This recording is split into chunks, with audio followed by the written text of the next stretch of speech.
Holidays nale, adu namma GT Holidays da. GT Holidays, South India's #1 travel brand. You know you are special when you're with GT Holidays. 35 ஆண்டுகளாக பல டாக்டர்களை உருவாக்கிய Prakash இன்ஸ்டிடியூட்டின் NEET repeaters course, டே scholars மற்றும் residential program. உங்கள் வெற்றியை உறுதி செய்யுங்கள். 2025ஓட மிக முக்கியமான படம். இதுக்காக தான் இவ்வளோ நாள் காத்துக்கிட்டு இருந்தாங்க. மாஸ் வெறித்தனமான ஒரு ட்ரெய்லர். எல்லாரையும் கொண்டு வந்து, மற்ற ஆர்டிஸ்ட்லாம் இருக்காங்களா, எல்லாரையும் கொண்டு வந்து இதில் சேர்த்துட்டாங்க. ரஜினி சார் நடந்து வராரு, டக்குனு ஒரு ஃப்ளாஷ்பேக் ஒன்று காட்டுறாங்க. ஏறக்குறைய தீயோடைய இன்னொரு வெர்ஷனாக கூட இருக்கலாம், அதை கொண்டு வந்தாச்சு. இதெல்லாம் தாண்டி இவ்வளோ ஆர்டிஸ்ட்டு ரஜினி இதில் ஏதாவது ஒரு மேஜிக் வந்து லோகேஷ் இருக்கும். அது ஏ சர்டிஃபிகேட் வந்து இன்னைக்கு என்னன்னா 6லிருந்து 80 வரை ரஜினி ரசிகர்கள் வந்து. ஆனால் கூலிக்கு அவங்க பண்ணுற ப்ரொமோஷன் அலப்பறை தாங்க முடியலன்ற அளவுக்கு இருக்குது. இல்லை, அந்த படத்தினுடைய ஒரு டேபிள் ப்ராஃபிட் இருக்குங்க, அது கிட்டத்தட்ட 600 கோடி போயிடுச்சுன்னு அது ஒரு தனி உற்சாகம் தானே உங்களுக்கு. வந்து தமிழ் வார் 2 ஒரு பக்கம் இருந்தால் கூட இந்த படத்துக்கான எதிர்பார்ப்பு ஒன்று இருக்கீங்களா? கமலுக்கு ஒரு விக்ரம், ரஜினிக்கு ஒரு கூலி. இந்த ஒரு ட்ரெய்லர் வருகிற இந்த 13 நாளை வந்து இது 12 நாள் இது தாங்கும், அப்படி வந்து தாங்குற அளவுக்கு இந்த ட்ரெய்லர் பண்ணியிருக்காரு. ஒரு கடத்தல் சம்பந்தமான ஒரு விஷயம். அந்த கடத்தலில் வந்து ஒரு ராஜாங்கம் பண்ணிக்கிட்டு இருக்காரு நாகார்ஜுனா.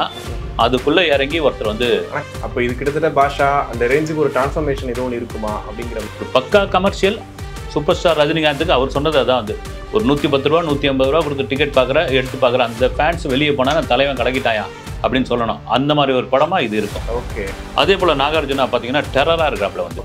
அதெல்லாம் மீறி ரஜினிக்கான மாஸ்ன்னு இருக்கு இல்லைங்களா, அது ஒவ்வொரு சீன்லையும் தெரியும். ஆனால் நாகார்ஜுனா ஒரு வில்லனா ஒரு சம்பவம் பண்ண போறாரு மட்டும் தெரியுது. 1000 கோடியை தாண்டி ஜெயிலர் அதான் பிரேக் பண்ணது வந்து, அதை பிரேக் பண்ணுற படமாக வந்து கூலி இருக்கும்.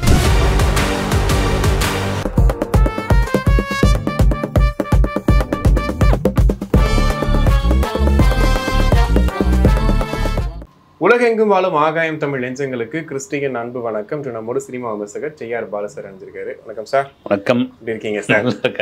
சார், இப்போ கூலியோட ட்ரெய்லர் பார்த்தோம். ட்ரெய்லர் பார்க்கும்போது கமலுக்கு ஒரு விக்ரம், ரஜினிக்கு ஒரு கூலி அப்படிங்கிற மாதிரி இருந்துச்சு. உங்களுக்கு என்ன தோணுச்சு? இல்லை, இதுக்காக தான் இவ்வளோ நாள் காத்துக்கிட்டு இருந்தாங்க ரஜினி ரசிகர்கள். முக்கியமான ஒரு விஷயம், 2025ஓட மிக முக்கியமான படம். அதுக்கு தான் இவ்வளோ எதிர்பார்ப்பு. இப்போ ட்ரெய்லர் வரட்டுமா, இது ட்ரெய்லருக்கு முன்னாடி ஆளாளுக்கு ஒரு கதை சொல்லிட்டு இருந்தாங்க. ட்ரெய்லர் வரட்டும், வந்த பிறகு நம்ம பார்த்துக்கலாம் அப்படின்னு ஒரு மாஸ் வெறித்தனமான ஒரு ட்ரெய்லர். ஆனால் இந்த ட்ரெய்லர்லேயும் மேபி கதையை கண்டுபிடிக்க முடியல. என்னை பொறுத்த வரைக்கும் இதுதான் இருக்குன்னு லோகேஷ் வந்து ஒரு ட்ரிக் பண்ணியிருக்காரு. அதெல்லாம் தாண்டி ஃபேன்ஸ் கொண்டாடுற அளவுக்கு ஒரு ட்ரெய்லர். எல்லாரையும் கொண்டு வந்து, மற்ற ஆர்டிஸ்ட்லாம் இருக்காங்களா, எல்லாரையும் கொண்டு வந்து இதில் சேர்த்துட்டாங்க. அதாவது வந்து வெளியான கொஞ்ச நேரத்தில், இப்போ நம்ம வீடியோ பார்த்துட்டு இருந்தோம், 10 மினிட்ஸில் மில்லியன் தாண்டிடுச்சு வந்து. அப்படி வெறித்தனமாக பார்க்க அதுக்கு ஒரே காரணம் சூப்பர் ஸ்டார் ரஜினி. அதை தாண்டி அமீர் கான், உபேந்திரா, சோபின், நாகார்ஜுனா. இந்த ட்ரெய்லருடைய ஓப்பனிங்லேயே நாகார்ஜுனா வாய்ஸ்லேருந்து தான் வருது வந்து. அது ஏற்கனவே வந்து ஒரு மாதிரி தெரிய ஆரம்பிச்சு, நாகார்ஜுனா தாங்க வில்லன் அப்படின்னு. லோகேஷன் வந்து பல பேட்டிகளில் சொல்லியிருந்தாரு, இந்த கதையை இந்த கேரக்டரை ஒத்துக்க வைக்கிறதுக்கு நான் 7 முறை அவருக்கு போய் கதை சொன்னேன் அப்படின்னு வந்து. 7வது முறை ஒத்துக்கிட்டாருன்னு. ஒத்துக்கிட்ட பிறகு அவர் கொடுத்த நாகார்ஜுனா கொடுத்த பேட்டியெல்லாம் பார்த்தீங்கன்னா நிறைய கூலியை பற்றியே இருந்தது. இப்போ நாகார்ஜுனாவுக்கு ரஜினிக்கு இணையான ஒரு கேரக்டரை கண்டிப்பாக எல்லாருக்குமே இருக்கும். இதில் எதுன்னு டீகோட் பண்ண முடியாத அளவுக்கு அந்த ட்ரெய்லர் கிட்ட மிக பிரமாதமாக கட் பண்ணியிருக்காப்ல லோகேஷ். ஆக்சுவலி சென்சார்டு நேத்தா வந்துச்சு, ஏ சர்டிஃபிகேட் கொடுத்தாங்க. இன்னொரு பக்கம் வந்து அந்த டைம் டூரேஷன் கொடுத்தாங்க, ஒரு 2 hours ஒரு 47 minutes கிட்ட வரும் அப்படின்ட்டு. அதுக்குள்ளே எப்படா இவர் இவ்வளோ பேரையும் காட்ட போறாரு, எப்படி வந்து ஒரு ஸ்பேஸ் கொடுப்பாருன்ற மாதிரி இருந்துச்சு. ஆனால் ஒரு ட்ரெய்லர்லேயே எத்தனை பேருக்கும் ஸ்பேஸ் கொடுத்து, சௌபின் ஒரு பக்கம் அவர் யாருன்றது தெரியுது, நாகார்ஜுனா பயங்கர அந்த கெட்டப், உபேந்திரா விஷயம், இதையே கொண்டு வந்துட்டார்ல சார். இதுவே ஒரு பெரிய விஷயம் இல்லையா? கண்டிப்பாக சார். நீங்கள் நிறைய பேர் 2 மணி நேரம் 50 நிமிஷம் என்ன தாங்குவாங்களா, தேட்டரில் உட்காருவாங்களா, 3 மணி நேரம் படம்லாம் என்ன கதியாச்சுன்னு நாங்கள் வந்து நீங்கள் சொல்கிற மாதிரி இத்தனை கேரக்டர், அத்தனை நடிகர்கள் வந்து இந்தியாவினுடைய மிக முக்கியமான நடிகர்கள். இப்போ ஆளுக்கு ஒரு 10 நிமிஷம்னு வச்சுங்க, 5 நிமிஷம் வந்து அந்த 5 நிமிஷத்துக்கே வந்து ஒரு கூஸ் பம்ப்ஸ். ஆக்சுவலி ட்ரெய்லரில் கம்மியாக காமிச்சிருந்தா பிரச்சனையாக இருக்கும். இதில் எல்லாத்தையும் கொண்டு வந்து சேர்த்தாச்சு. ஏறக்குறை நீங்கள் சொல்கிற மாதிரி சௌபின் யார், அமீர் கான் என்ன பண்ணிகிட்டு இருக்காரு, உபேந்திரா பார்த்தீங்கன்னா ஏதோ நார்த்தில் ஒரு லாரி பக்கத்தில் நின்றுட்டு இருக்காரு, அவரும் வந்து கூலி பேட்ச் போட்டுக்கிட்டு இருக்காரு. இதெல்லாம் தாண்டி சத்யராஜுக்கும் ரஜினிகாந்துக்குமான நட்புன்ற ஒரு விஷயத்தை ட்ரெய்லர்லேயே உடைச்சாச்சு. ஏன்னா நீண்ட காலமாக சத்யராஜ் வந்து ஆரம்பத்தில் திரைக்கு வந்த ஆரம்பங்கள் ரஜினி படங்கள் நடிச்சாப்புல. அதன் பிறகு 2 பேருக்கும் முரணாயிடுச்சு, 2 பேருக்கும் சண்டைன்னு வந்தது. நானே கூட ஒரு வீடியோலாம் பேசியிருக்கேன். அந்த சண்டை வந்து ரொம்ப நாள் தொடர்ந்தது. அது ஒரு காவிரி பிரச்சனை சண்டையாகவும் மாறிச்சு. அதுக்கப்புறம் வந்து இதுவும் அவர் 2 பேரும் இணையவே மாட்டாங்கப்பான்னு சொன்னாங்க. சிவாஜி படத்தில் நடிக்கிறீங்களா நீங்கள் அப்படின்பொழுது, ஏன் எனக்கு ரஜினி வேஷத்தை கொடுங்க, ஏன் வேஷத்தை அவர் பண்ணட்டுமேன்னு சொன்னதாக கூட ஒரு தகவல்லாம் இருக்குது. அதெல்லாம் மாறி ஒரு வயசு ஒரு உச்சம் 2 பேரும் ஒரு இடத்தை அடைஞ்சாச்சு. அந்த இடத்தை அடைந்த பிறகு இன்னைக்கு நண்பன்ற ஒரு கேரக்டர் வந்து உள்ளே வந்திருக்குது. கண்டிப்பா சார், இத்தனை கேரக்டர் காமிச்சாங்க. கதையும் பார்க்கும்போது நம்ம கிட்டத்தட்ட விக்ரம் ட்ரெய்லர் ரிலீஸ் ஆகும்போது நம்ம ஒரு கதை சொன்னோம், ஒரு 1000 கதை ரெடி பண்ணாங்க அதுக்காக. அதுக்கப்புறம் பார்த்தா கூலி வரும்போதும் அதே மாதிரி தான் நிறைய கதை தோணுது. ஆனால் லாஸ்ட்ல ஒரு ஃப்ரேம் காட்டுறாங்க, ரஜினி சார் நடந்து வராரு, டக்குன்னு ஒரு ஃப்ளாஷ்பேக்ல ஒன்று காட்டுறாங்க. அது ரஜினியா இல்ல அது நான் மகான ரஜினி, ஒரே குழப்பமா இல்லை. நிறைய பேர்லாம் கீழே போட்டுட்டு இருக்காங்க, தீயா அல்லது நான் மகான் அல்லவா பில்லாவா நல்லவன் கூட அது மாதிரி ஒரு ஷார்ட் ஒன்று இருக்குது, ஒரு வீடியோ வாயில் வச்சு. ஆமாம் சரி, எனக்கு பார்த்தீங்கன்னா தீ தான் ஏறக்குறைய தீயோடைய இன்னொரு வெர்ஷனாக கூட இது இருக்கலாம். கிட்டத்தட்ட விக்ரம் மாதிரி தான் அந்த ஸ்டோரியை எடுத்துட்டு வர்ற மாதிரி இது வருமோ மாதிரி டவுட் இருக்குல்ல. அதனுடைய லீடாக கூட இது இருக்கலாம் வந்து மேபி வந்து அது ஏதோ ஒரு இடத்துல கனெக்ட் பண்ணுற மாதிரி. எனக்கு கூலின்னு வந்துட்ட பிறகு அதை கொண்டு வந்தாச்சு. இதெல்லாம் தாண்டி இவ்வளோ ஆர்டிஸ்ட்டு ரஜினி இதில் ஏதாவது ஒரு மேஜிக் வந்து லோகேஷ் இருக்கும். அது நீங்கள் கூட சொல்லியிருந்தீங்க வந்து ஏ சர்டிஃபிகேட் வந்து அதை நிறைய பேர்லாம் கூட விமர்சனம் பண்ணியிருந்தாங்க வந்து. அது கொஞ்சம் வருத்தம் தான் வந்து. இன்றைக்கி என்னென்னா 6லிருந்து 80 வரை ரஜினி ரசிகர்கள் வந்து அப்படி இருக்கும்போது ஒரு 18க்கு கீழே இருக்கிறவங்களுக்கு அனுமதி கிடையாதுன்னு போது அது ஒரு ட்ராபேக்காக தான் ஆகும். ஊருங்களில் சிங்கிள் ஸ்க்ரீன்லாம் விட்டுருவாங்க வந்து. அது கான்ட்ரவர்சியாக கூட ஆகலாம் வந்து. எப்படின்னா ஒரு 5 வயசு பையன் படம் பார்க்குறான்னு வச்சுங்க, யாராவது ஒரு வீடியோலையோ ஃபோட்டோவோ எடுத்து இந்த படத்தை பாருங்கள் 5 வயசு பையன் பார்த்துக்கிட்டு இருக்கான் அப்படின்ற மாதிரி இன்றைக்கி சோஷியல் மீடியாவில் என்ன பண்ணலாம். ஆனால் சென்னை மாதிரியான பெருநகரங்களில் மல்டிப்ளெக்ஸ்லாம் கண்டிப்பாக விடவே மாட்டாங்க வந்து. அது ஏன் வச்சாங்கன்னு தெரியல வந்து திட்டமிட்டு. அது ஒரு இன்டர்வியூவில் கூட சொல்லியிருந்தார் லோகேஷ் கனகராஜ், நாங்கள் காம்ப்ரமைஸே ஆகலை அப்படின்னு வந்து. அது சில விஷயங்களை காம்ப்ரமைஸ் ஆக தான் ஆகணும். ஆனால் இந்த ட்ரெய்லரை பார்க்கும்போது அதெல்லாம் மறக்கடிக்கிற மாதிரி இருக்குது வந்து. இந்த ட்ரெய்லரில் எந்த இடத்துலையும் வன்முறை இருக்கிற மாதிரி தெரியல வந்து. அது வன்முறை கொடுத்தாங்களா டைலாக் கொடுத்தாங்களா என்னென்னு தெரியல, படமாக பார்த்தா தான் தெரியும். ஆனால் ஒட்டுமொத்தமாக இந்த ஒரு ட்ரெய்லர் வருகிற இந்த 13 நாளை வந்து இது 12 நாள் இது தாங்கும், அப்படி வந்து தாங்குற அளவுக்கு இந்த ட்ரெய்லர் பண்ணியிருக்காங்க. ஓகே சார், பிஜிஎம் ஏகப்பட்ட பிஜிஎம் இருக்கும். இந்த அரங்கம் அதிரட்டுமே சாங் போட்டு நடந்து வர மாதிரி இதெல்லாம் காட்டுவாங்கன்னு பார்க்கும்போது ஒரே சாங்கை வச்சு முடிச்சிட்டாங்க. வேணும்னே லோக்கி இதெல்லாம் வேண்டாம் ட்ரெய்லர்ல, படத்துல பார்த்துக்கலாம் அப்படிங்கிற மாதிரி இருந்துச்சு. இன்னொன்று சென்சார் சொன்னீங்க, அதுக்கான எந்த ஒரு காட்சியுமே அதில் தெரில. ரத்தம் தெரிக்கிற மாதிரியான காட்சிகள் பெருசாக எதுவுமே அது வரல. அப்போ எல்லாமே பிளான்டு தான். இல்லை பிளான்டு தான். உங்களுக்கு வந்து நீங்கள் சொல்கிற மாதிரி கண்டிப்பாக எனக்கு தெரிஞ்சு பார்த்தீங்கன்னா ஒவ்வொருத்துக்கும் ஒரு பிஜிஎம் இருக்கும் வந்து. அமெரிக்கனுக்கு ஜெயிலரில் பண்ணது மாதிரி தான். ஆக்சுவலி இப்போ ரிலீஸ் ஆயிருக்கு, ஐ எம் டேஞ்சர்னு ரிலீஸ் ஆயிருக்கு. அதான் யாருக்கு கொடுத்துருக்காங்கன்னு தெரியல. ஆமாம், யாருக்குன்னு தெரியல வந்து. அப்படி இருக்கும்பொழுது இதில் பிஜிஎமே இல்லாமல் ஒரு சாங் மட்டும் ஓட விட்டு இந்த அரங்கம் அதிரட்டமேன்றது கூட அனிருத் வாய்ஸில் தான் முடிச்சிடறாரு வந்து. முடிச்சிடறாரு. சொன்ன மாதிரி வந்து ஏ சர்டிஃபிகேட் கொடுத்துட்டாங்க, இதில் என்ன ரத்தம் தெரிக்கிற மாதிரி என்ன வசனங்கள் இருக்கிறோம் அப்படின்பொழுது அதெல்லாம் ஒன்றும் கிடையாதுங்க, இப்போ ட்ரெய்லரை பாருங்கள் கொண்டாடுங்க அப்படின்ற மாதிரி எதையுமே வந்து நீங்கள் பெரிய எதிர்பார்ப்புக்குள்ளே அவங்க கொண்டு போகல வந்து. நாங்கள் அதெல்லாம் சொல்ல நீங்கள் வாங்க ஃபர்ஸ்ட் ஷோவில் பாருங்கள், அதில் நீங்கள் கொண்டாடுங்கன்ற அளவுக்கு வந்து கொண்டு வந்து நிறுத்திட்டாங்க. ஓகே, மற்ற கேரக்டர்லாம் நிகழ்காலத்தில் காட்டுறாங்க. உபேந்திரா மட்டும் கொஞ்சம் ஏதோ ரொம்ப ட்ரீம்லேயோ இல்லை பழைய காட்சி மாதிரி காட்டுறாங்க. அது மாதிரி 2 சீன் வருது, பஸ்ஸில் ஒரு ஃபைட் சீன் வருது, அதுவும் பார்த்தீங்கன்னா ஒரு பழைய காட்சியாக தான் இருக்குது. ஒரு ஃப்ளாஷ்பேக் போயிட்டு வர மாதிரி இருக்குமா? உபேந்திரா அதில் தான் வருவார் இல்லை என்னன்னு தெரியல வந்து. ஆனால் ஆக்சுவலாக உபேந்திரா இருக்கிற அந்த அவரும் ஒரு கூலி மாதிரி தான் காமிக்கிறாங்க, அந்த பேட்ச்லாம் கட்டிக்கிட்டு இருக்காரு. ஆனால் அவருடைய பேக்ட்ராப்பில் பார்த்தீங்கன்னா இந்த நார்த் இந்தியன் லாரிஸ்லாம் நிற்குது வந்து, ராஜஸ்தான் ரிஜிஸ்ட்ரேஷன் போட்ட லாரி மாதிரி இருக்குது. நீங்கள் சொல்கிற மாதிரி அந்த கலர் டோன் வந்து ஒரு ரொம்ப பழைய கலர் டோன் மாதிரி காமிக்கிறாங்க அது. இது நம்ம ட்ரெயிலரை வச்சு என்னென்ன கண்டுபிடிக்க முடியாது. அது ஒரு கடத்தல் சம்பந்தமான ஒரு விஷயம். அந்த கடத்தலில் வந்து ஒரு ராஜாங்கம் பண்ணிக்கிட்டு இருக்காரு நாகார்ஜுனா, அதுக்குள்ளே இறங்கி ஒருத்தர் வந்து கடத்தலுக்கும் மேலே ஏதோ ஒரு விஷயம் பண்ணுறாங்க. அது என்னன்னு சொல்லலை அது. இதில் வந்து அந்த எனக்கு தெரிஞ்ச அந்த ஹார்பரில் அந்த பவர் ஹவுஸ்ன்றாங்க இல்லைங்களா, அதில் வந்து ஆப்ரேட்டராக சத்யராஜ் இருப்பார்னு நினைக்கிறேன். ஒரு நண்பர் வழக்கமான ஒரு பிளாட் தான். ஒரு நண்பர்கள், அந்த நண்பர்களில் ஒரு நண்பனுக்கு ப்ராப்ளம்னா இன்னொரு நண்பன் களத்தில் இறங்குவான், உனக்கு தான் அப்பா எனக்கு அதுக்கும் மேலே அப்படின்ற ஒரு டைலாக் இருக்குங்களா ரஜினிது. அதுதான் அது. கண்டிப்பாக சார், அதில் கூட இன்னொரு டைலாக் நீங்கள் கவனிச்சிருப்பீங்க, நான் யாருன்னு தெரிஞ்சே என்கிட்ட விளையாடுறேன்ல அப்படின்னு சொல்லும் போது, அப்போ இது கிட்டத்தட்ட பாஷா அந்த ரேஞ்சுக்கு ஒரு டிரான்ஸ்ஃபர்மேஷன் ஏதோ ஒன்று இருக்குமா அப்படிங்கிற மாதிரி இருக்குல்ல. நிச்சயமாக இருக்கும். ஒரு மாஸ் ஹீரோ அது ரஜினிக்கெல்லாம் பார்த்தீங்கன்னா அதுதான் வந்து 10 அடி வாங்கிட்டு 11வது அடி ஹீரோவோட அடி செம்ம அடின்றது எம்ஜிஆர் காலத்துலேருந்து வரது வந்து இதில் கண்டிப்பாக இருக்கும். ஒரு சாதுவாக இருக்கிறாரு, ஒரு ஏதோ சுமை தூக்கி தொழிலாளி இவர் ஏதோ ஒரு டெய்லி கூலிப்பாக விட்டுருப்பாங்க. எனக்கும் வருது இத்தனை கூலி, அந்த ஒத்த கூலி வேணும் எனக்கு அப்படின்னு. ஆமாம், நான் யாருன்ட்டு என் இதில் காட்டுறேன் நான் அப்படின்ற ஒரு அதெல்லாம் வந்து தேட்டர் தெரிக்கிற மாதிரி இருக்கும். இந்த மீட்டரில் தான் மாஸ் ஹீரோவுக்கு பண்ண, ரஜினிக்கெலாம் இந்த மீட்டரில் தான் பண்ணி ஆக முடியும்.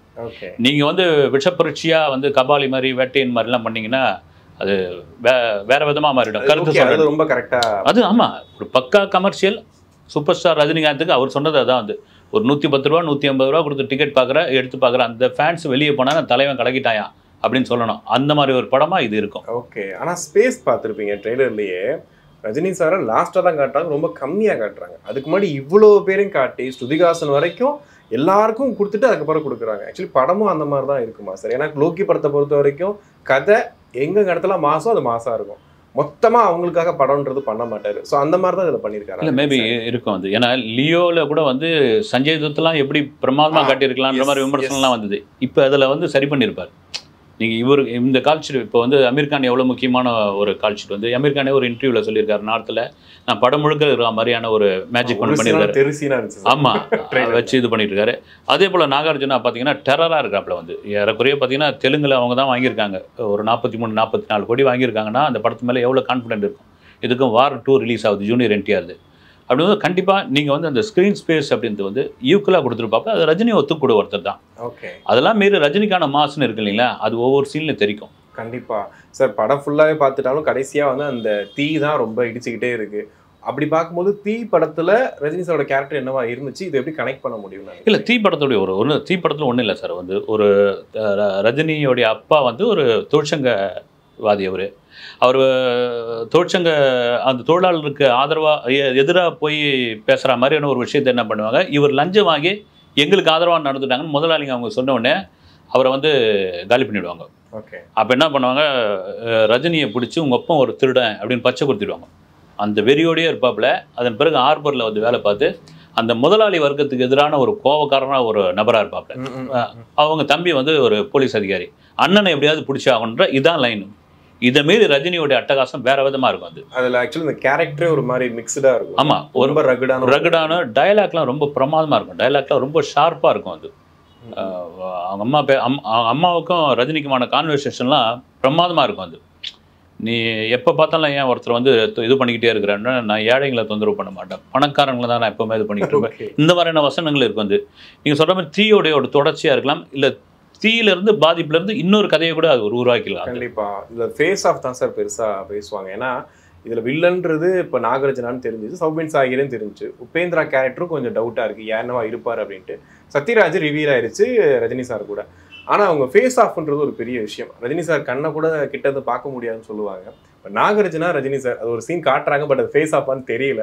அது எப்படி இருக்கும்? இல்லை, அது இருக்கும். எனக்கு தெரிஞ்சு அது ஒரு இன்ட்ரோல் பிளாக்காக கூட இருக்கலாம். ஃபேஸ் ஆஃப் தான் அது. அப்படி நின்று ஒருத்தர் இல்லைன்னா அவங்க 2 பேரும் மீட் பண்ண போகிறாங்க அப்படின்ற ஒரு விஷயம் இது கூட ஒரு கதையாக போயிட்டு இருக்கு. வந்து நாகார்ஜுனோட அப்பா தான் அந்த ஹார்பர்லேயே கண்ட்ரோலில் வச்சிருக்கிறவர். அவரை வந்து ஒரு 5 பேர் சேர்ந்து இது போயிட்டு இருக்கிற கதை இன்னொரு 12 நாளில் தெரிஞ்சிடும். ஆமாம், அவரை வந்து முடிச்சிடுறாங்க. அந்த கட் பண்ணி போட்டுருவாங்க. ஆமாம், அந்த ஒரு 3 பேரும் பிரிஞ்சு போயிடுறாங்க. போனப்போ இவர் வளர்ந்து அவங்களை நான் மீட் பண்ணி ஆகணும், எங்கள் அப்பாவோட இடத்த நான் பிடிச்சிட்டேன், அவங்கள மீட் பண்ணி ஆகணுன்ட்டு ஒரு இதுவாக போயிட்டுருக்கு. ட்ரெய்லர் பார்க்கும்போது யாருக்குறையும் அது மாதிரி தான் இருக்குது. ஆனால் நாகார்ஜுனா ஒரு வில்லனா ஒரு சம்பவம் பண்ண போறாரு மட்டும் தெரியுது. ஓகே, ஏன்னா சௌபின் வந்து நிறைய படங்கள் இப்போ ரீசெண்டாக கூட ஒரு படம் பயங்கரமாக போயிட்டு இருக்கு கேரளாவில். இதில் நிறைய ரோல் கொடுத்துருக்காங்க. பட் இருந்தாலும் அவர் ஒரு எடிபுடி கேரக்டராக யூஸ் பண்ணிடுவாங்கன்ற ஒரு டவுட் வருதா சார் இந்த படம்? இல்லை, அவருக்கு வந்து இந்த டான்ஸ் ஆடிருந்தல்ல மோனிகாவில், அதுக்கே நம்மளாம் ஆச்சரியப்பட்டோம். வந்து என்ன அருமையாக டான்ஸ் ஆட தெரியுமா? அப்புறம் பார்த்தீங்கன்னா கேரளாவில் பார்த்தீங்கன்னா இருக்கிற ஃபேன்ஸ்லாம் வந்து சோஷியல் மீடியாவில் ஏங்க அவர் ஏற்கனவே பிரமாதமாக டான்ஸ் ஆடக்கூடியவருங்கன்னு சொல்லி நமக்கு தான் தெரியும். ஆமாம், அதெல்லாம் எடுத்து போட்டுட்டு இருக்காங்க.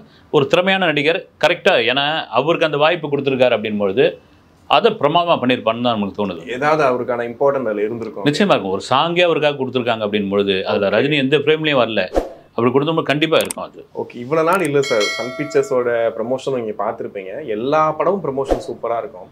ஆனால் கூலிக்கு அவங்க பண்ணுற ப்ரமோஷன் அலப்பறை தாங்க முடியலன்ற அளவுக்கு இருக்குது. இதுக்கு இவ்வளோ ப்ரமோஷன் இல்லை, அந்த படத்தினுடைய ஒரு டேபிள் ப்ராஃபிட் இருக்கு இல்லைங்களா, அது கிட்டத்தட்ட 600 கோடி போயிடுச்சுன்னு அது ஒரு தனி உற்சாகம் தானே உங்களுக்கு வந்து தமிழ்நாடு வசூலே ஒரு படம் டேபிள் ப்ராஃபிட்ல. ஆமாம், கிட்டத்தட்ட 8000 ஸ்க்ரீன்ஸ் வேர்ல்டு வைடு அப்படின்போது அது பாருங்கள். வந்து நீங்கள் ஒரு 3 நாள்லேயே 4 நாள்லேயே பெரிய வசூல் இது பண்ணிடலாம். அதுக்கப்புறம் ஓடுறதுலாம் எக்ஸ்ட்ரா போனஸ். அப்படின் போது அந்த ப்ரொடக்ஷன் நிறுவனம் எப்படி இருப்பாங்க? ஏற்கனவே ப்ரொடியூசர் கலாநிதி மாறன் ரஜினியோட மிக தீவிர ரசிகர் வந்து சொல்லவே தேவையில்ல. ஏன்னா மற்ற படங்களை காட்டிலும் ரஜினி படங்களுக்கு ஸ்பெஷலாக பண்ணுவாங்க. அதுவும் 50வது ஆண்டு விழா. உண்மையிலே இந்த ப்ரொமோஷன் பெரிய ப்ரொமோஷனாக பண்ணிட்டு இருக்காங்க. ஓகே, இப்போ ரஜினி சார் ஸ்பீச் தான் எதிர்பார்க்கறது.